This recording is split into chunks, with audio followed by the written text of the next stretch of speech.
சன்லேண்ட்ல சமைச்சா சக்தி தானா வரும். மாணவர்களின் சிந்தனைகளை வடிவமைக்க SNS இன்ஸ்டிடியூஷன்ஸ். பனி விழும் மலர் திங்கள் முதல் வெள்ளி வரை மாலை 6 மணி. உங்கள் விஜய். விக்கிரவாண்டி இடைத்தேர்தல் ஒரு மும்முனை போட்டி இருக்கும் போல இருக்கேன் சார். எனக்கு தெரிந்து அப்படி இல்லை. அதிமுகவோட ஓட்டு இப்ப இந்த 60,000 ஓட்டு 65,000 ஓட்டு அதிமுக பாமக கூட்டணியா இல்ல, இந்த ஓட்டு எங்கேயாவது போகணும்ல. அப்படி கிடையாதுல்ல. அப்படி பாத்தீங்கன்னா நீங்க இடைத்தேர்தல் அந்த ஒர்க் அவுட் ஆகாது. இடைத்தேர்தலுக்கு நம்ம மக்கள் மனசுல ஒண்ணு இருக்கு, யார் ஆளுங்கட்சியோ அவங்கள பெரும்பாலும் ஆதரிக்கும். ஆனா இடைத்தேர்தலில் சேஞ்சான வரலாறு இருக்கு. நம்ம தலைவருடைய ஆட்சியில அப்படி அவங்க செக் நிறுத்த இடத்துல இந்த ஆட்சி இல்லை. இல்ல அவ்வளோ இதா நடந்துட்டு இருக்கு. ஆன்டி இன்கம்பன்சி அவ்வளோ இருக்குன்னு பாஜகவினரோ அதிமுகவினரோ நாம் தமிழரோ அரசியல் நடத்துறோம்னு சொல்லிட்டு தானே இருப்பாங்க. அப்படின்னா 40ல் ஒரு தொகுதியா ஜெயிச்சிருக்கு. இவ்வளோ இருக்கு, நம்ம நிறைய திட்டங்கள் கொடுத்துருக்கோம். ஸோ பெண்கள் ஓட்டும் நம்ம பக்கம் வந்துருச்சு. ஈஸியாக ஜெயிக்கலான்ற இடத்துல அப்புறம் ஏன் இவ்வளவு அமைச்சர்கள் அங்கே வைக்கணும்? இதெல்லாம் இப்போ தேவையா? ஈஸியாக ஜெயிக்கலாமே, ஏன் இவ்வளோ போய் கஷ்டப்படணும், மெனக்கிடணும்? விக்கிரவாண்டிங்கிறது பாமகவினுடைய ஒரு கோர் ஓட் பேங்க் இருக்கிற ஒரு தொகுதியாக பார்க்கப்படுது. 1 இயர் உள் ஒதுக்கீடு விவகாரத்தையும் கையில் எடுக்கிறாங்க. 10.5% இடஒதுக்கீடு வாக்குறுதி அளிச்சிருந்தார், நாங்கள் வந்து கொடுப்போம்னு வந்துட்டாங்க. 3 வருஷம் ஆச்சு, இன்னும் கொடுக்கல. அதை நாங்கள் எடுக்க முடியாது. 10.5 கொடுத்தீங்கல்ல, ஏன் ஸ்ட்ரைக் டவுன் பண்ணி? டேட்டா இல்லைங்கிறவங்க. அப்போ டேட்டா எடுக்கணும். ரைட். அந்த டேட்டாவை எடுக்கிற உரிமை யார்கிட்ட இருக்கு? ஸ்டேட் இருக்கு, ஸ்டேட் கிட்ட கிடையாது. பீகார்ல எடுத்தாங்க. அது எடுத்து ஏதாவது பண்ண முடிஞ்சுதா? கொடுத்தாங்கல்ல இடஒதுக்கீடு. இந்த 10.5% கூட குறைவாகவா அவர்கள் அனுபவித்துக் கொண்டிருக்கிறார். இப்போ அதுக்கு பேர் சொல்லணும். நேரடியாக சட்டப்பேரவையில் எந்திரிச்சுன்னு கேட்குற கேள்வி இதுதானே. மத்திய அரசு இவங்க நீங்களாவது செய்யுங்கன்னு தானே கேட்குறாங்க. இப்போ வேல்முருகன் உங்க கூட்டணியில் இருக்கிற எம்எல்ஏ, உதயசூரியன்ல போட்டிட்டு ஜெயிச்ச எம்எல்ஏ, அவரும் திமுக எடுங்கன்னு தானே சொல்றாரு. பாட்டாளி மக்கள் கட்சிக்கு போட்டா, பாட்டாளி மக்கள் கட்சி அடுத்தால 26ல் ஏடிஎம்கே கூட கூட்டணிக்கு வந்தா அதிகமான சீட்டு கேட்பாங்கல்ல. இப்போ ஓட்டு போட்டா நம்ம ஓட்டு போட்டு அவன் அதிக வாக்கு வாங்கி நம்ம கிட்டே சண்டைக்கு வருவாங்கிறது தெரியுமா தெரியாதா? சரி, அப்ப நாம் தமிழர் போடலாம்ல. இப்ப நாம் தமிழர் மட்டும் என்ன தனியா வாங்கிக்குது? ஆதரவு கொடுத்தாச்சு இல்ல. நமக்கு ஒட்டுமொத்த எதிரி திமுக தான் அவர் சொல்லிட்டாரா இல்லையாப்பா தம்பி? அப்போ அதிமுக காரனுக்கு தெரியுமா இவனுக்கு ஓட்டு போடுறது நம்ம சொந்த காசு நம்மளே சூனியம் வச்சுக்கிறதுன்னு? அப்புறம் எப்படி ஏடிஎம்கே காரங்க ஓட்டு போடுறாங்க? இப்போ கள்ளக்குறிச்சியில் 60 பேர்த்துக்கு மேலே கள்ளச்சாராயம் குடிச்சு இறந்துருக்கிறாங்க. பெரும் கொடுமை. ஒரு ஆட்சி நிர்வாகத்தினுடைய ஒரு தோல்வியினெல்லாம் பல விமர்சனங்கள் வருது. சார், ஒரு கலெக்டரை உடனடியாக டிரான்ஸ்ஃபர் பண்ணுறாரு. அங்கே இருக்கிற எஸ்பியில இருந்து அத்தனை முக்கியமான அதிகாரிகள் அத்தனை பேரையும் சஸ்பெண்ட் பண்ணுறாரு. போன வருஷம் இதே நடந்துச்சு, ஒரு 20 பேர் சாகுறாங்க. மறுபடியும் 1 வருஷம் கழிச்சு இதேன்னா இந்த 1 வருஷத்துல என்ன ஆக்ஷன் எடுத்தாங்க? மெத்தனால தமிழ்நாட்டில் நீ சர்வசாதாரணமாக வாங்கிட முடியாது, சர்வசாதாரணமாக விட்டுற முடியாது. அவங்க எங்கே போய் வாங்கியிருக்காங்க? பாண்டிச்சேரியில் போய். சாதாரணமாக பாண்டிச்சேரியிலேருந்து வரும்பொழுதே செக்கிங்ஸ் நடக்கும். செக்கிங்கில் மெத்தனால்லாம் வாங்கிட்டு வராங்கன்னா பிடிச்சிருக்க மாட்டாங்களா? பிடிச்சிருப்பாங்க. ஒன்று என்னன்னா அங்கேயுமே ஒரு இன்னொரு கேள்வி தானே, அதுவும் தோல்வி. நம்ம நான் என்ன கேட்குறேன், இது இன்டர்ஸ்டேட் ப்ராப்ளம்ல உள்துறை என்ன புடுங்குதுன்னு கேட்குறேன். அதனால தான் சிபிஐ விசாரணைக்கு இல்லை, என்ஐஏ விசாரிக்கிட்டு சிபிஐ விசாரிக்கிட்டு ஐபி கண்டுபிடிச்சு என்ன பண்ணிட்டு இருக்காங்கன்னு கேட்குறேன். நாம இங்க லோக்கல்ல விக்கிறத பார்த்துட்டு இருக்கோம் சார். சார், நான் தான் நடவடிக்கை எடுத்தோம் சொல்றேன். இன்னமும் விக்கிறாங்கல்ல, இது அடுத்தடுத்து விக்கிறதா செய்திகள் வருது. அதெல்லாம் அப்படியெல்லாம் சும்மா ஃப்ராட். சார், அமைச்சர் மா சுப்பிரமணியன் சொல்றாரு, சிகிச்சை முடிச்சு வீட்டுக்கு போய் மிச்சம் இருக்கிற சாராயம் குடிச்சிட்டு திருப்பி வந்து அட்மிட் ஆகிறாரு. மிச்சம் வீட்டுல எப்படி இருக்கும்? அப்ப நம்ம அதை கூட சர்ச் பண்ணி சரியா எடுக்கலன்னு தானே அர்த்தம். ஓ, கிளியரா இருக்கு. கிளியரா விக்கிரவாண்டி ரூட் கிளியர். உலக தமிழர்கள் அனைவருக்கும் வணக்கம். இன்றைய சிறப்பு நேர்காணலில் நம்மோடு இருக்கக்கூடியவர் திமுகவின் பேராசிரியர் திரு கான்ஸ்டன்டைன் ரவீந்திரன் அவர்கள். வணக்கம் சார். வணக்கம். விக்கிரவாண்டி இடைத்தேர்தல் பணிகள் வேகமாக நடந்துட்டு இருக்கு. ஒரு மும்முனை போட்டி இருக்கும் போல இருக்கே சார். எனக்கு தெரிந்து அப்படி இல்லை. அது மக்களிடம் நான் போன வரைக்கும் 2 முறை நான் போய்விட்டு வந்திருக்கிறேன். வந்த வரைக்கும் மக்கள்கிட்ட ஒரு அமோகமான வரவேற்பு திராவிட முன்னேற்ற கழகத்திற்கு இருக்கிறது. ஆனாலும் சில இடங்களில் சின்ன சின்ன அந்த கட்சியினுடைய அனுதாபிகள் அவர்களுக்கு வாக்களிப்பார்களே தவிர மற்றபடி ஒரு போட்டி அப்படிங்கிற அளவுக்கு வந்த மாதிரி எனக்கு தெரியல ஃபீல்டை பார்த்த வரைக்கும். இந்த நாடாளுமன்ற தேர்தலில் கூட விக்கிரவாண்டி தொகுதிக்குள்ளே எடுத்துக்கிட்டோம்னா திமுக ஒரு 70,000 சுற்றம். திமுக மீன்ஸ் விசிக திமுக கூட்டணி. அதே நேரம் அதிமுக ஒரு 66,000 ஓட்டு வித்தியாசமே, ஒரு 6,000-7,000 ஓட்டு தான் இருந்துச்சு. இப்போ அதிமுகவும் போட்டியில் இல்லை. ஸோ பாமக அது அப்படியே முழுசாக ட்ரான்ஸ்ஃபர் ஆனால் பாமக ஈஸியாக ஜெயிச்சிடும். நாம் தமிழருக்கு ட்ரான்ஸ்ஃபர் ஆனால் நாம் தமிழர் ஜெயிச்சிடும். இந்த அரித்மெட்டிக்லி நான் கேட்குறது என்னென்னா, பாமக கூட்டணியில் யாருன்னா, உங்கள் கேள்விக்கு கரெக்டாக நானே பதில் சொல்கிறேன். பாமக கூட்டணியில் போன முறை யாருன்னா பாமக தான் நின்றுச்சு. நாடாளுமன்ற தேர்தல் எவ்வளோ ஓட்டு வந்துச்சு? 30,000 கிட்ட. 30,000 அதை விட அதிகமாக நாங்கள் வாங்கியிருந்தோம். நம்ம 76 அது 30,000. அப்ப ஏறத்தாழ 40,000 ஓட்டு பாமகவுக்கும் பாஜகவும் ரெண்டும் சேர்ந்து கூட்டணி. அதிமுகவோட ஓட்டு இப்ப இந்த 60,000 ஓட்டு 65,000 ஓட்டு அதிமுக பாமக கூட்டணியா இல்ல, இந்த ஓட்டு எங்கேயாவது போகணும்ல. அப்படி கிடையாதுல்ல. அப்படி பாத்தீங்கன்னா நீங்க இடைத்தேர்தல் அந்த ஒர்க் அவுட் ஆகாது. இப்ப பெண்ணாகரம் தொகுதியில ஏடிஎம்கே டெபாசிட் இழந்தது, இத்தனைக்கும் ஜெயலலிதா மேயர் இருந்தாங்க. ஓகே, இடைத்தேர்தல் எப்பவுமே நம்ம தமிழ்நாட்டு வாக்காளர்களை பொறுத்த வரைக்கும் அவங்க கொஞ்சம் அந்த எலக்டோரல் லிட்ரஸி அவங்களுக்கு உண்டு, பொலிட்டிக்கல் லிட்ரஸி உண்டு. படிக்காமல் இருக்கலாம், பட் அந்த லிட்ரஸி இருக்கும். பாராளுமன்றம்னா யாருக்கு வாக்களிக்கணும், சட்டமன்றம்னா யாருக்கு வாக்களிக்கணும், இடைத்தேர்தல்னா இந்த மூணுமே 3 பேட்டர்ன் தம்பி. ஓகே, பல நேரங்களில் நீங்கள் பார்த்தீங்கன்னா அந்த அந்த வாக்களிப்பு உங்களுக்கு வித்தியாசம் தெரியும். இப்போ 79 எம்ஜிஆர் படு தோல்வி அடைஞ்சார் எம்பி தேர்தலில், ஒரு 2 தொகுதி தான் ஜெயிச்சார். நம்ம 38 ஜெயிச்சு வந்தோம். ஆனால் 80 சட்டமன்ற தேர்தலில் எம்ஜிஆர் மீண்டும் ஆட்சி அமைக்கிறார். அதே மாதிரி பாருங்க 96 ஜெயலலிதா உட்பட தோல்வி பருகூரில். 4 பேர் தான், அதுலேயும் 2 பேர் வந்து எப்போவுமே ஜெயிக்கக்கூடிய கேண்டிடேட்ஸு பார்த்தீங்கன்னா அவ்வளோதான். ஆனால் 97 பாராளுமன்ற தேர்தலில் அந்த அம்மா ஜெயிக்கிறாங்க. ஓகே, ஸோ நம்ம மக்களுக்கு அந்த லிட்ரஸி உண்டு. இந்த இடத்துல நம்ம யாருக்கு வாக்களிக்கணும், இரஸ்பெக்டிவ் ஆஃப் த பார்ட்டி. அப்படி பார்க்கும்போது இடைத்தேர்தலுக்கு நம்ம மக்கள் மனசில் ஒன்று இருக்குது. யார் ஆளுங்கட்சியோ அவங்கள பெரும்பாலும் ஆதரிப்பாங்க. அது வந்து கோர் கேடர்ஸ் இருக்காங்கல்ல, இந்த கட்சிக்கு செத்தாலும் சுட்டு போட்டாலும் உதயசூரியன் தான் ஓட்டு போடுவான், இல்லை அதிமுக சின்னத்துக்கு தான் ஓட்டு போடுவான், இல்லை பிஜேபிக்கு தான் ஓட்டு போடுவான். இப்படி இருக்கிற அந்த செட்டு மட்டும்தான் இருக்குமே தவிர அந்த ஆதரவாளர்களாக இருப்பாங்கல்ல, அதிமுக ஓட்டு போடலாம் அப்படி இவங்கள்லாம் வந்து இந்த மாதிரி நேரங்களில் வந்து they will lean towards the ruling party. ஆனால் இடைத்தேர்தலில் சேஞ்சான வரலாறும் இருக்குல்ல சார். ஆளுங்கட்சிக்கு மாற்ற ஒரு ஆளுங்கட்சிக்கு கொஞ்சம் பதில் சொல்லணும். ஏன்னா 40க்கு 40 ஜெயிச்சிருக்காங்க, ரொம்ப இதாக இருந்துருவாங்க. ஸோ இப்போ நம்ம ஒரு செக் வைப்போம், செக் அண்ட் பேலன்ஸ் அப்போ தான் இருக்கும். அப்படி கூட இருக்கலாம். அப்படியும் நடந்திருக்கு, அப்படியும் நடந்திருக்கு, நான் மறுக்கலை. அதாவது இடைத்தேர்தலில் மாற்றியும் மக்கள் வாக்களித்திருக்காங்க. அந்த அளவிற்கான ஒரு ஆட்சி அப்படிங்கிறதுல இப்போ நீங்கள் பார்த்தீங்கன்னா நம்ம தலைவருடைய ஆட்சியில் அப்படி அவங்க செக் நிறுத்துற இடத்துல இந்த ஆட்சி இல்லை. இல்லை, அவ்வளோ இதாக நடந்துட்டு இருக்கு. ஆன்டி இன்கம்பன்சி அவ்வளோ இருக்குன்னு பாஜகவினரோ அதிமுகவினரோ நாம் தமிழரோ அரசியல் நடத்துகிறோம் சொல்லிட்டு தானே இருப்பாங்க. அப்படின்னா 40ல் ஒரு தொகுதியாக ஜெயிச்சிருக்கு. நான் ஒன்று சொல்கிறேன் தம்பி, 2014 ஜெயலலிதா இருக்கும்போது கூட பாஜக கூட்டணி 2 இடத்துல ஜெயிச்சுது, தருமபுரியும் கன்னியாகுமரியும். ரைட், இந்த முறை நாங்கள் வானத்தை 2ஆக கிழிச்சிருவோம்னு சொன்ன பாஜக எங்கேயும் ஏறி வரல. 7 தருமபுரி டஃப் தான், விருதுநகர் டஃப் தான். அதாவது நான் மறுக்கலை, டஃப்பாக இருந்தது அப்படிங்கிறது நான் மறுக்கலை. 40 அப்படிங்கிறது நம்ம வந்து எப்போவுமே வச்சுக்கிட்டு இருக்கிற ஒரு அளவு தவிர ஒரு இதில் வந்து ஒரு தேர்தலில் வந்து முழுசும் எப்போதும் ஒரு கட்சி ஜெயிக்க முடியுமா என்ன? முடியாது. அப்படி பார்க்கும்போது என்னை பொறுத்த வரைக்கும் மாண்புமிகு முதலமைச்சர் அவருடைய ஆட்சியின்பால் மக்களுக்கு பெரிய வெறுப்பு இல்லை. குறிப்பாக எப்போவுமே வரலாற்றில் வந்து இந்த தாய்மார்கள் வந்து அதிமுக பக்கம் தான் இருப்பாங்க. ஏன்னா அவங்க அந்த எம்ஜிஆர் அப்படின்னு இருந்தாங்க, அப்புறம் ஜெயலலிதா, அதாவது நம்மளை மாதிரி ஒரு பெண் ஒரு இதில் இருக்கிறாங்க அப்படிங்கிறதுல அவங்களுடைய திட்டங்களை பற்றி கவலைப்பட்டதில்லை. அவங்க நம்மளை மாதிரி பண்ணுவோமே அப்படின்னு பெண்கள். இப்போதான் அந்த ஓட் பேஸ் தலைவரை நோக்கி இங்கே மாறி இருக்கு.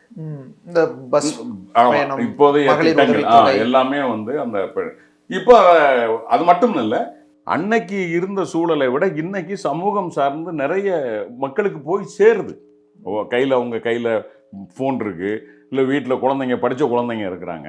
அப்போ அவங்க பேசும்போது வந்து இவ்வளோ திட்டம் நமக்கு பண்ணியிருக்காரு அப்படின்னு சொல்லும்போது, நான் பாராளுமன்ற தேர்தலில் நான் பார்த்த வரைக்கும் தாய்மார்களுடைய ஓட்டு அப்படியே கன்வெர்ட் ஆச்சு.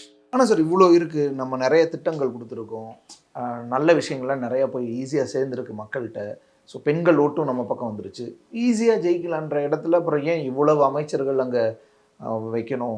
வார்டுக்கு வார்டு வந்து ஒரு அமைச்சர் நின்று பொறுப்பாளராக நின்று வேலை செய்கிறாங்க, ஒரு மாவட்ட செயலாளர் நின்று வேலை செய்கிறாங்க. இதெல்லாம் இப்போ தேவையா? ஈஸியாக ஜெயிக்கலாமே, ஏன் இவ்வளோ போய் கஷ்டப்படணும், மெனக்கிடணும்? அப்படி இல்லை. அது தேர்தல்னு வந்துட்டா இப்போ நானே தலைவர் சொன்னாரோ சொல்லலையோ, எனக்கு ஒரு 4 நாள் அங்கே நான் விக்கிரவாண்டிக்கு போனால் தான் நமக்கு அந்த ஒரு திருப்தி. ஓகே, அப்போ அமைச்சர்களாக இருக்கிறவங்களுக்கு, அதாவது இது வந்து என்ன அப்படின்னா எல்லாரும் போவாங்க, எல்லாரும் போறது வேற, பொறுப்பாளராகவே அங்கதான் என்ன செய்ய வேண்டியது இருக்குன்னா எல்லாரும் போய் எல்லா பக்கத்துலையும் நின்றுட்டு நிற்க முடியாதுல்ல, ஒரு சார்ட் கொடுக்கணும்ல.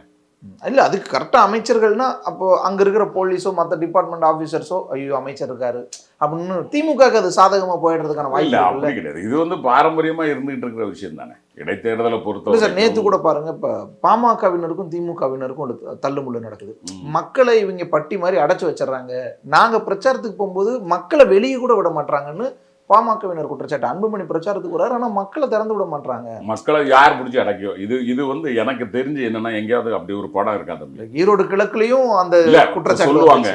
இப்ப அதாவது தம்பி இங்க என்ன சிக்கல் அப்படின்னா, மக்கள் வந்து நீங்க இப்ப நான் பேசுறேன் அந்த இடத்துல அப்படின்னா என்ன பார்க்கணும், என் பேச்சை கேட்கணும்னு இருந்தால் மக்கள் வந்துடுவாங்க. நீங்கள் கோடி ரூபா கொடுத்தாலும் உட்காந்துட்டுலாம் இருக்க மாட்டாங்க. அது மனசில் வச்சுக்கோங்க. எந்த தலைவருக்கும் யாரும் போய் நீங்கள் வந்து இந்த மாதிரிலாம் மக்களை பிடிச்சி பட்டியல் அடைக்கிற மாதிரிலாம் இதெல்லாம் சும்மா திமுகவுக்கு எதிராக அவங்க பாட்டுக்கு. ஒன்று என்னென்னா, இந்த அரசாங்கத்தின் மீது குற்றம் சொல்லி அல்லது குற்றச்சாட்டை சொல்லி அவர்களால் ஜெயிக்க முடியாது. இந்த மாதிரி ஒன்றுமில்லாத விஷயங்களை பேசிக்கிட்டு இருக்கிறாங்க. தேர்தலில் தம்பி ஒரு எலெக்ஷன் நிற்கிறோம். இன்னைக்கு இந்தியாவில் நடந்த தேர்தலில் அதிகமான பணம் எங்கே பிடிச்சாங்க தெரியுமா? குஜராத்தில். ஆனால் என்னைக்காவது அவங்க காசு கொடுக்குறாங்க, காசு இது பண்ணுறாங்கன்னு என்னைக்காவது பேசுகிறாங்களா யாராவது? உங்களுக்கு தெரியுமில்ல தம்பி, எலெக்ஷன் கமிஷன் ஆஃப் இந்தியா ரிப்போர்ட்டில் கோடி இங்கே முதல்ல 4.5 கோடி ரூபா யார்கிட்ட இருந்து பிடிச்சாங்க? யார்கிட்ட இருந்து பிடிச்சாங்க? பிஜேபி வேட்பாளர்கிட்ட இருந்து. பிஜேபி வேட்பாளர் கொண்டு சொல்லப்படுறது இப்போ வரை குற்றச்சாட்டு தான், நிரூபிக்கப்படலை. ஒன்று என்னென்னா, அவர் தான் ஒத்துக்கிட்டாரு, என்னுடைய ஆட்கள் தான் கொண்டு போனாங்க அப்படிங்கிறத ஒத்துக்கிட்டாங்க. ஆனால் எலெக்ஷனுக்கு இல்லைன்னு சொல்லியிருக்காரு. இன்னும் அதில் டீட்டெயில்ஸ் வரணும். ஏன்னா அவங்க போகிறதுக்கான பாஸே அவர் தான் கொடுத்துருக்காரு. அதனால் நான் எதுக்கு சொல்ல வரேன்னா, தேர்தல் என்று வருகிற போது களத்தில் வந்து ஜனநாயகத்திற்கு விரோதமாக இல்லாமல் வெற்றி பெற வேண்டும் என்பதில் எல்லோரும் முனைப்பு காட்டுவார்கள். அதிலும் குறிப்பாக ஆளும் கட்சிக்கு இன்னும் கொஞ்சம் அதிகமான அழுத்தம் இருக்கிறது. ஏன்னா நம்ம அந்த வெற்றியை காண்பித்தாக வேண்டும் அப்படிங்கிறது இது எல்லா ஆளுங்கட்சிக்கும் உண்டு. அந்த வகையில் நாங்கள் எல்லோரும் திட்டமிட்டு செயல்படுகிறோம். இறுதியான முடிவு மக்கள் தானே எடுப்பாங்க. கண்டிப்பாக சார். சார் இப்போ இது விக்கிரவாண்டிங்கிறது ஒரு வட மாவட்டத்தில் முக்கியமான தொகுதி, பாமகவினுடைய ஒரு கோர் ஓட் பேங்க் இருக்கிற ஒரு தொகுதியாக பார்க்கப்படுது. இப்போ கரெக்டாக வன்னியர் உள் ஒதுக்கீடு விவகாரத்தையும் கையில் எடுக்கிறாங்க. 10.5% இடஒதுக்கீடு. ஸ்டாலின் வாக்குறுதி அளிச்சிருந்தார் போன இடைத்தேர்தலில், 21 இடைத்தேர்தலில் வாக்குறுதி அளிச்சிருந்தார், நாங்கள் வந்து கொடுக்கணும். வந்துட்டாங்க, 3 வருஷம் ஆச்சு, இன்னும் கொடுக்கல.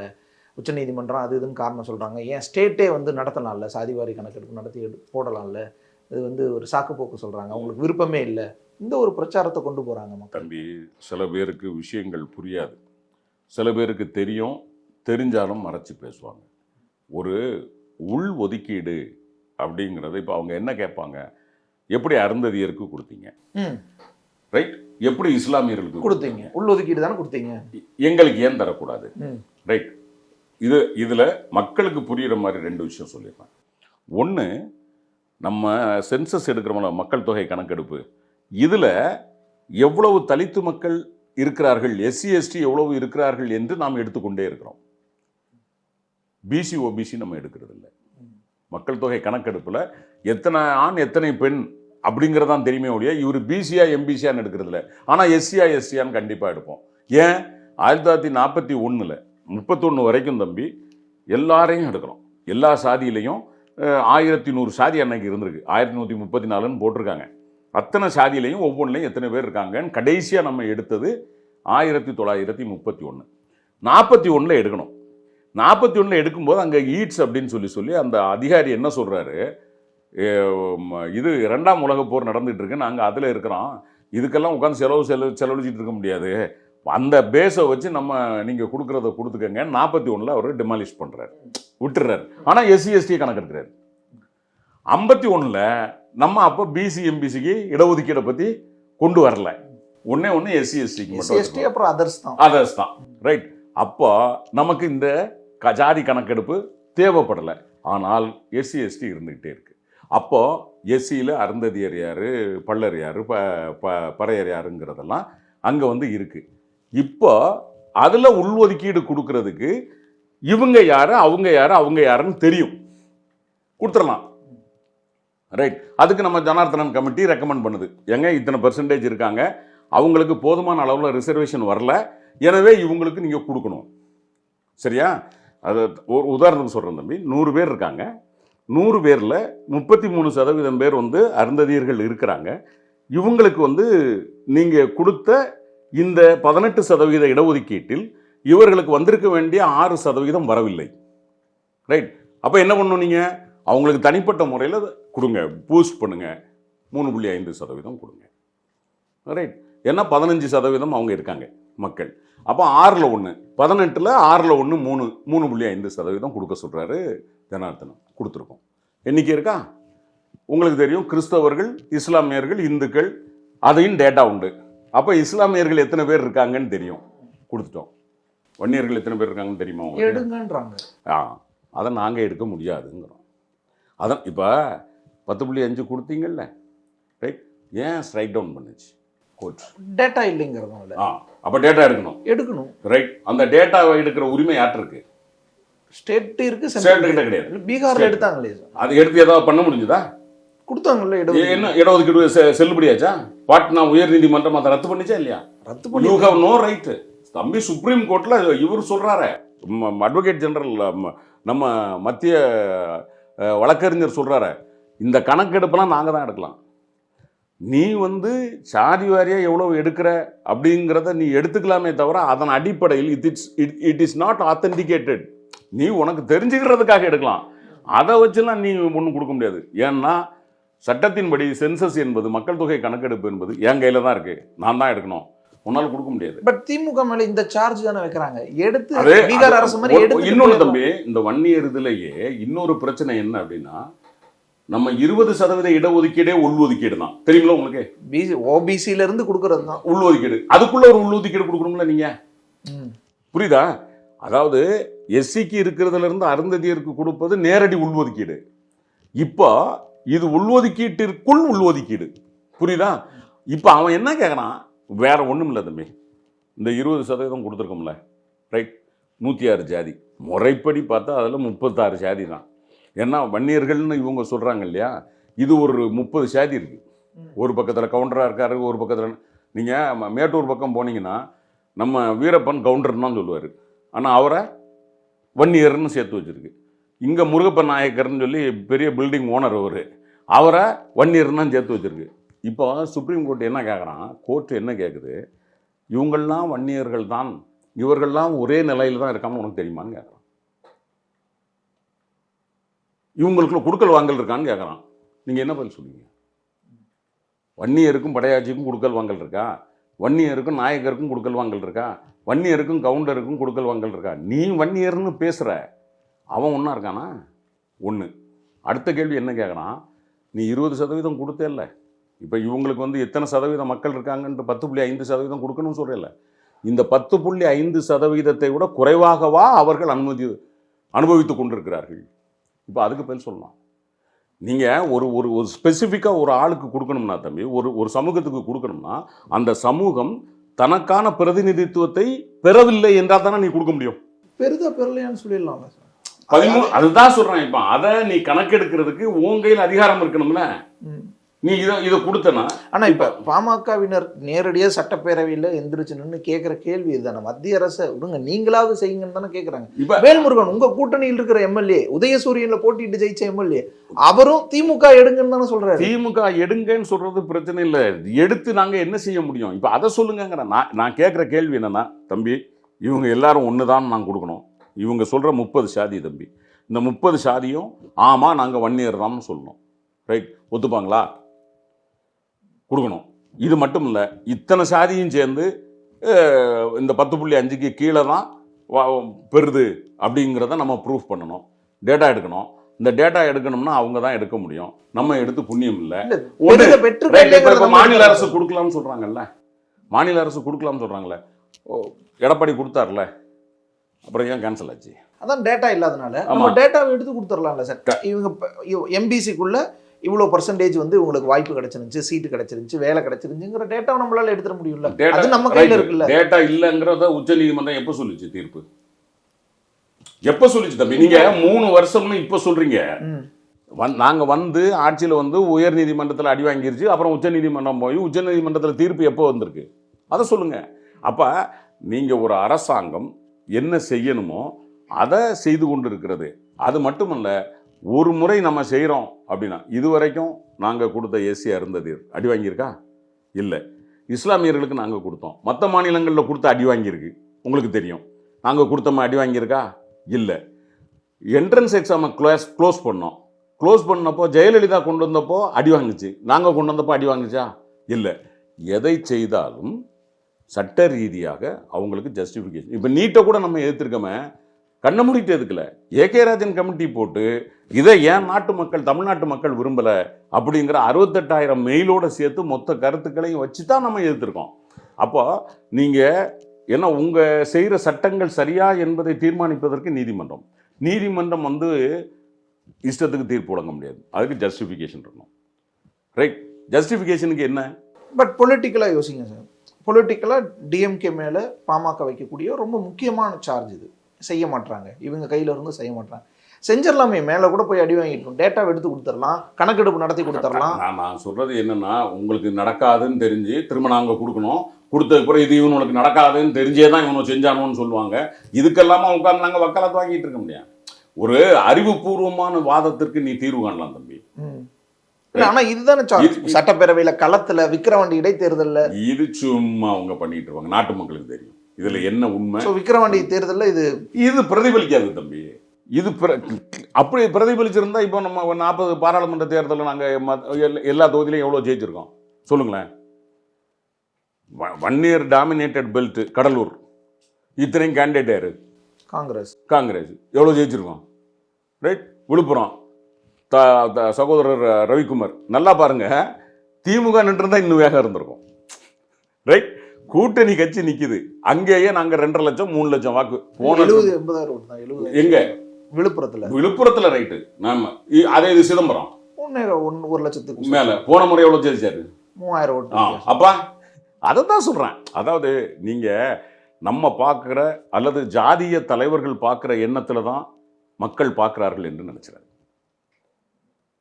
மக்களை பொறுத்த வரைக்கும் நியாயத்திற்காக பேசுகிற தலைவன் பின்னால் நிற்பார்களே தவிர, ஜாதிய தலைவன் என்பதால் கண்ணை மூடிக்கொண்டு நிற்பது ஒரு 5% இருக்கலாம், அவ்வளவுதான். மற்றபடி அப்படி பார்த்தா இன்னைக்கு ஜாதிய தலைவர்கள்ல கட்சி நிப்பாட்டிட்டு இருக்கணும். நிப்பாட்டின கேண்டிடேட்ல ஜெயிக்கணும் இல்லையா? இவங்க எங்க ஜெயிச்சாங்க? எந்த ஜாதி கட்சி தனியாக நிப்பாட்டி ஒரு எம்எல்ஏ எம்பியை கொண்டு வந்திருக்கு சொல்லுங்களேன்? வராது தம்பி. நாட்டு மக்கள் அப்படி கிடையாது. நான் இன்னைக்கு சொல்கிறேன், அவங்க வன்னியராக இருக்கலாம், நாடாராக இருக்கலாம், முக்குளத்தோராக இருக்கலாம், கவுண்டராக இருக்கலாம், என்ன டாமினேஷனாக இருந்தாலும் ஒரு ஜாதிய கட்சியை ஆதரித்து அந்த மண்டலத்தில் இந்த ஜாதிய கட்சி தான் வரும்னு யாராவது இதுவரைக்கும் நிரூபிச்சிருக்காங்களா? கிடையாது. தமிழ்நாட்டு மக்கள் ஒருபோதும் அப்படி கிடையாது. ஆனால் ஒரு அரசாங்கம் செய்ய வேண்டியதை செய்யாமல் அந்த இனத்திலிருந்து அல்லது அந்த ஜாதியிலிருந்து ஒரு தலைவன் அந்த இனத்திற்காக போராடுவான் என்றால் அது பின்னால் நிற்கும். அதை நான் மறுக்கலை. ஆனால் இன்னைக்கு உண்மையாக சொல்ல போனால் வன்னியர் மக்களுக்கு நாம் செய்திருப்பது அதிகம் என்பதை அண்ணன் சிவசங்கர் சட்டமன்றத்தில் எடுத்து சொல்லியிருக்காரு. கொன்னது அதிமுக, கொடுமை பாருங்க. கொன்னது, அதாவது இந்த போராட்டத்தில் 25 பேர் செத்தது, சுட்டு கொன்னது அதிமுக. அவங்கள தியாகியாக்கி அவங்களுக்கு 3 லட்சம் ரூபா, அன்னைக்கு 89ல் 3 லட்சம் ரூபா கொடுத்து அவங்களுக்கு ஓய்வூதியமும் கொடுத்தது தலைவர். அந்த குடும்பத்தில் உள்ள பிள்ளைகளுக்கு தகுதிக்கு தந்தாற்போ ஒரு அரசு வேலை கொடுத்தது தலைவர். உள்ஒதுக்கீடு கொடுத்து இவங்களுக்கு முதல்ல ஒரு துணைவேந்தரை உருவாக்குனது தலைவர். முதல் டிஜிபியை உருவாக்குனது தலைவர். இப்படி முதல்ல கேபினட் அந்தஸ்தில் வெங்கட்ராமன் அங்கே மினிஸ்டர் ஆக்குனது வெங்கடபதி தலைவர். இப்படி வன்னியர் அப்படிங்கிற ஒரு எல்லா கம்யூனிட்டிக்கும் செஞ்சிருக்கிறார். இப்போ கவுண்டர் எடுத்தீங்கன்னா அவங்க வந்தது பிசியில் கொண்டு வந்தது தலைவர், அவங்க செஞ்சது எல்லாருக்கும் செய்கிறார். நான் சொல்றது இவங்க வன்னியர்களுக்கு நம்ம எதிரிங்கிற மாதிரி பேசுறதுனால நான் இதை போட வேண்டியது இருக்கு, பட்டியல் போட வேண்டியது. இதெல்லாம் அந்த மக்களுக்கு தெரியும். அதனால நாங்கள் ரைட் சார். ஆனால் இப்போ கள்ளக்குறிச்சியில் 60 பேர்த்துக்கு மேலே கள்ளாச்சாராயம் குடிச்சு இறந்துருக்கிறாங்க. பெரும் கொடுமை. இந்தியாவே அதிர்ச்சிக்குள்ளாகும்படியான ஒரு செயல், ஒரு கரும்புள்ளி. ஒரு ஆட்சி நிர்வாகத்தினுடைய ஒரு தோல்வியினெல்லாம் பல விமர்சனங்கள் வருது. முதல்வரே அதில் கண்டிப்பாக களமிறங்கி பேசுகிறாரு, சொல்கிறாரு விஷயங்கள். ஆனாலும் ஏன் இன்னும் களத்துக்கு போகலைன்ற கேள்விகள் வருது. அது எனக்கு இது விக்கிரவாண்டியில் ஒரு கேள்வி தம்பி, அது எப்படி இந்தியாவே அதிருது சார்? 60 பேர் செத்துருக்காங்க. ஏங்க குஜராத்தில் 63 பேர் சாவறான் மதுவிலக்கு இருக்கிற மாநிலத்தில். அதுக்கு இந்தியா அதிர மாட்டாங்க, தமிழ்நாட்டுக்கு மட்டும் எப்படி அதிருது? இது நாமளா அதிர்வை உண்டாக்குறது. பார்லிமெண்ட்ல பேசுறாங்க சார். யார் பேசினா? நேத்து பேசியிருக்காங்களே. அதாவது நான் கேட்கறது என்னன்னா தம்பி, தவறு நடந்திருக்கிறது, நாம மறுக்கலை. இந்த அரசாங்கம் அந்த காவல்துறை ஒரு மெத்தனத்தோடு இருந்திருக்கிறது, கவனக்குறைவாக இருந்திருக்கிறது என்பதை அங்கே நம்ம மூத்த அமைச்சர் அண்ணன் ஏவா வேலுவே பேட்டி கொடுத்திருக்கிறார். நடவடிக்கை எடுக்கப்பட்டிருக்கிறது, அடுத்தடுத்து நடவடிக்கைகள் எடுத்திருக்கிறோம். இன்னைக்கு சட்டத்தையும் திருத்தி இருக்கிறோம் ஸ்ட்ரிக்டா. அப்போ எப்பவுமே தம்பி ஒரு நிகழ்வு நடப்பதை முன்கூட்டியே தடுக்க முடியுமா என்றால் ஒரு கும்பல் பெருசாக பண்ணினால் அதை தடுத்து விட முடியும். ஏன்னா பண்றாங்க. இது அங்கே என்னன்னா தம்பி, அந்த கல்வராயன் பகுதி முதல்ல ஒன்று வச்சுக்கோங்க. அந்த இப்போ இந்த கள்ளச்சாராயம் பிடிக்கிற பகுதி 1996க்கு பிறகு தான் அவங்க நம்மளோட முழுசாக ஐக்கியமாகறாங்க. அது தெரியுமில்ல உங்களுக்கு. அப்படி பார்க்கும்போது இந்த மக்களுக்கு நாம் கொஞ்சம் அதிகமாக செய்ய வேண்டியிருக்கு. மாண்புமிகு முதலமைச்சர் சொல்லியிருக்காரு, அந்த பகுதியில் இருக்கக்கூடிய இளைஞர்களுக்கு அவங்களுக்கு தகுந்த மாதிரியான வேலை வாய்ப்புகளை உருவாக்கி மகளிர் சுய உதவி குழுக்களுக்கு உதவிகளை கொடுத்து நம்ம செய்வோம் அப்படின்னு சொல்லியிருக்கு. நாம் நடந்துட்டதை மறுக்கலை, மறைக்கலை. இல்லை 13 பேரை சுட்டு கொண்டதுக்கு பிறகு உங்களை பார்த்து தான் டிவியை பார்த்தா நானும் உங்களை மாதிரி தெரிஞ்சுக்கிட்டேன்னு எங்கள் முதலமைச்சர் சொல்லலை. காலையில் செய்தி வருது சார், ஒரு கலெக்டரை உடனடியாக டிரான்ஸ்ஃபர் பண்ணுறாரு சார். அங்கே இருக்கிற எஸ்பியிலேருந்து அத்தனை முக்கியமான அதிகாரிகள் அத்தனை பேரையும் சஸ்பெண்ட் பண்ணுறாரு சார். சார் இவங்க என்ன நினைக்கிறாங்கன்னா சஸ்பென்ஷன்னா அது என்ன உடனே ஏதோ அது ஒரு பெரிய தண்டனையா? நிறைய பேருக்கு அரசு அதிகாரிகளினுடைய சிக்கல் தெரியாது. சஸ்பென்ஷன் நடந்தால் எவ்வளோ சிக்கல் தெரியுமா? 10 பேர் ப்ரொமோஷனுக்கு வருவான், இவன் பேட்சில் எல்லாரும் ஈக்குவலாக இருப்பான். பார்த்தா இவன் மேலே டிசிப்ளினரி ஆக்ஷன் இருக்கும், இவன் ட்ராப் ஆவான். யாருக்கு கொடுக்குறது? அந்த ட்ராப் ஆகிறது அப்படிங்கிறது பொசிஷன் மட்டும் இல்லை தம்பி. அந்த பொசிஷனுக்கு போனால் அவனுடைய சேலரி எவ்வளோ ஹைக் ஆகும் தெரியுமா? அது இழப்பான். இது மட்டும் இல்லை, ரிட்டையர்ட் ஆகிறான்ல, ரிட்டையர்ட் ஆகும்போது அவனுடைய ஃபைல் அவ்வளோ சாதாரணமாக மூவ் ஆகாது. இவனுடைய அந்த இதுகளெல்லாம் அவனுடைய ரிட்டையர்மெண்ட் பலன்கள், ஓய்வூதிய பலன்கள்லாம் பெறணும்னா இது ஏன் சஸ்பென்ஷன் ஆச்சு, இந்த சஸ்பென்ஷனில் இவன் குற்றவாளி இல்லைங்கிற ரிப்போர்ட் இருக்காங்கிற வரைக்கும் பார்த்து அதுக்கு பிறகு தான் போய் சேர முடியும். அது மட்டும் இல்லை, காவல்துறையில் அவனுடைய சந்ததி வந்தால் கூட அதில் ஒரு கரும்புள்ளி இருந்துகிட்டே இருக்கும். இது நீங்கள் சஸ்பென்ஷன் அப்படின்னா சஸ்பெண்ட் பண்ணால் முடிஞ்சு போச்சா? டேய், சஸ்பென்ஷனுக்கு பின்னாடி இத்தனை இருக்குது. இல்லை சார், போன வருஷம் இதே நடந்துச்சு, ஒரு 20 பேர் சாகுறாங்க. மறுபடியும் ஒரு வருஷம் கழிச்சு இதேன்னா இந்த ஒரு வருஷத்தில் என்ன ஆக்ஷன் எடுத்தோம்னா? ரைட். இப்போ போன முறை நடந்தப்போ அந்த இவங்க இறந்த ட்ரான்ஸ்ஃபர் ஆனாங்க. ட்ரான்ஸ்ஃபர் இல்லை, நான் சொல்கிறது அந்த 2 மாவட்டம் போ சரியா, செங்கல்பட்டு விழுப்புரம் 2 மாவட்டம். இந்த 2 மாவட்டத்தில் இது எதனால் இறந்துருக்கு? மெத்தனால் காரணம். அப்போது மெத்தனால் தயாரிக்கிறது யாரெல்லாம்? தமிழ்நாட்டில் 11 நிறுவனங்கள். அந்த 11 நிறுவனங்களும் நீ எவ்வளோ தயாரிக்கிற? ஒரு நாளைக்கு உன்னுடைய மேனுஃபேக்சரிங் எவ்வளவு? அப்போ ஒரு மாதத்தில் நீ எவ்வளோ தயாரிச்சிருக்க? இதை யாருக்கு கொடுத்துருக்க? அவன் என்ன பண்ணியிருக்கான்? இது வரைக்கும் நம்ம ஆடிட்டிங் பண்ணுறோம்.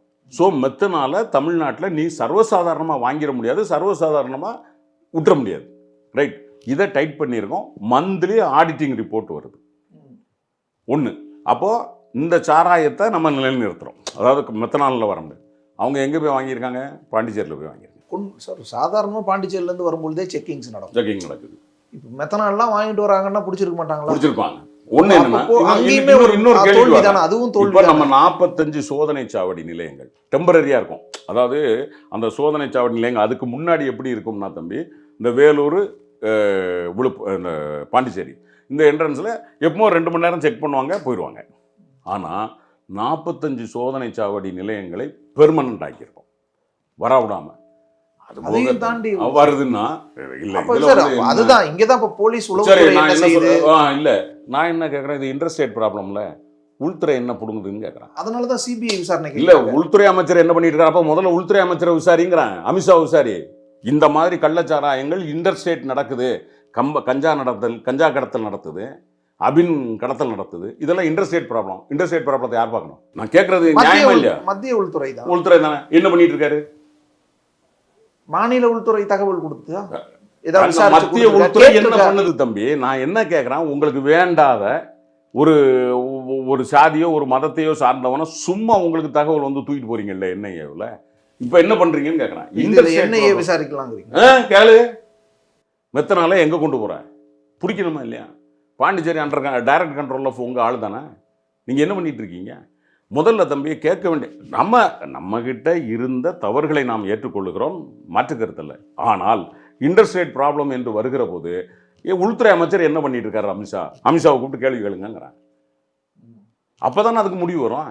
நீங்க போய் பாண்டிச்சேரியில போய் நீங்க என்ன லோக்கல்ல பண்ணுவீங்க? சார் வாங்கிட்டு வந்து வச்சு பாக்கெட் பண்ணி அதை வித்து இல்ல சரி இது நடந்து இப்போ 60 பேர் செத்துட்டாங்க. செத்ததுக்கு அடுத்தடுத்த நாட்கள்லயும் வித்துட்டு இருக்காங்க. இல்ல நான் சொல்றது என்னன்னா, இந்த அளவுக்கு நடந்துட்டு இருக்கு. இதை நம்ம என்ன பண்றோம்னு பார்க்கல. இல்ல உள்துறை இதுக்கு நம்ம நடவடிக்கை எடுத்துக்கிட்டு இருக்கோம் தம்பி. ஃபர்தரா நடக்க கூடாததுக்கு அது ஒரு இல்ல நான் என்னன்னா சார் இது நடந்ததுக்கு நீங்க அப்புறம் ஒரு விக்கிறாங்கல்ல. பொறுப்பை மாநில அரசினுடைய பொறுப்பை கேள்வி கேக்குறீங்க. Right. நாங்க பதில் சொல்றோம். மத்திய அரசு செய்யட்டும். இன்டர்ஸ்டேட்ல நடக்குது, இது எப்படி நடக்குதுன்னு அவங்க ஏன் பார்க்கட்டும். உள்துறை ஒரு நாளும் பேச மாட்டேங்கிறாங்க? NIA விசாரிக்கட்டும், CBI விசாரிக்கட்டும், IB கண்டுபிடிச்சு என்ன பண்ணிட்டு சொல்லட்டும். இருக்காங்கன்னு Right. கேக்குறேன்.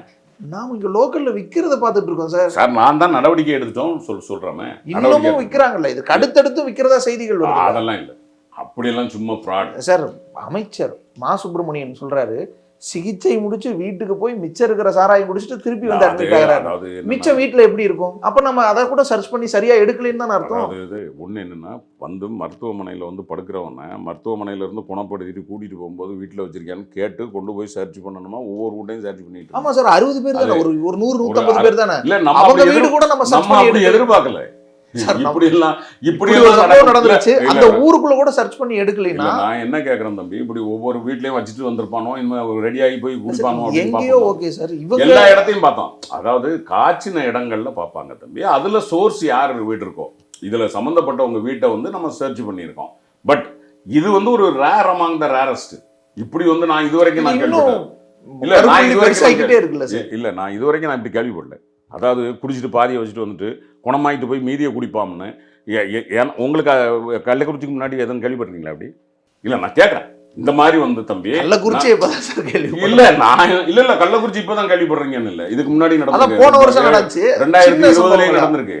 2020 நடந்திருக்கு. 21 6 பேர் செத்துருக்கான். 20 6 பேர் செத்துருக்கான். 20 பேர் செத்துட்டாங்க. அது வந்து விஷச்சாராயம் இல்ல, கள்ளச்சாராயம் கிடையாதுன்னு கலெக்டரே சொல்றாரு. கலெக்டர் எல்லாம் அதிகாரிகள்லாம் உட்காந்து சொல்றாங்க. அந்த சாவுக்கு வந்து நிறைய பேர் குடிச்சு அதையே குடிச்சு சாகுறாங்க. இதெல்லாம் இப்பதானே பாக்குறோம். இல்ல நான் சொல்றது என்னன்னா, கலெக்டர் சொன்னது தவறுங்கிறதுனால தானே கலெக்டர் டிரான்ஸ்ஃபர். பனிஷ்மெண்ட் அது ஒரு பனிஷ்மெண்ட் தானே. ஆக்சுவலா அவருக்கு வந்து இமிடியேட் டிரான்ஸ்ஃபர் அப்படின்னா, இப்போ இதுல வந்து அவர் சரியா நடவடிக்கை எடுக்கலன்னு தானே அவரை மாத்திருக்கோம். அப்ப அதுக்கு அவருக்கு ஒரு பனிஷ்மெண்ட் தானே. அதாவது நடவடிக்கை எடுக்கப்பட்டிருக்கிறதா அப்படின்னு. அப்ப இது விக்கிரவாண்டியில இதை ஒரு எதிர்கட்சிகள் பிரச்சாரமா வைக்கும்ல. யாரு இந்த இந்த இந்த இஷ்யூவா சார்? அங்க இருக்க மக்களுக்கு தெரியும் சார்.